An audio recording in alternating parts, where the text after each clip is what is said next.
P.S. Beeman says, Turfgrass epistemology, at what levels do you consider K to be deficient? Are MLSN levels good benchmarks?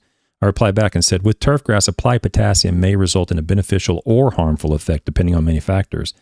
Both low and high soil K levels may result in either beneficial or harmful effects, but this is often turfgrass specific.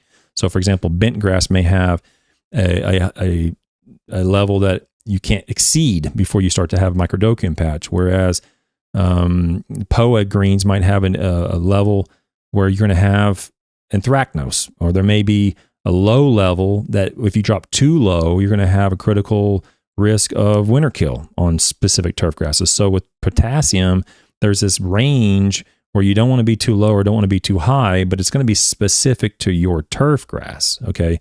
I don't think the same low levels of potassium would necessarily result in the same harmful effects as they do or they have shown in New Jersey on POA. So, or maybe, I think it was POA. I may be wrong on that. Someone can check it and let me know. It's therefore no single soil potassium level would suffice for all turf grasses. If your turf grass is acceptable and you do not have any historic potassium related issues, then I would not worry about potassium soil test values.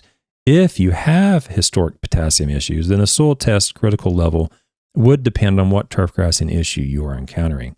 So for example, if you have microdocium on bent, I wouldn't be going out and throwing out more potassium, because it seems to me that the potassium, at least in the literature, the higher potassium levels are increasing the risk of microdocium on bent. But if you had, winter kill on POA and it's already dead, but the following year, if your potassium levels are 20 or 30 parts per million Ag3 and you experienced winter kill the prior year, then you might want to move those potassium levels up. So it's going to be specific to the turf grass. At least it seems to me that's where the literature is moving us. That's where the evidence is guiding us.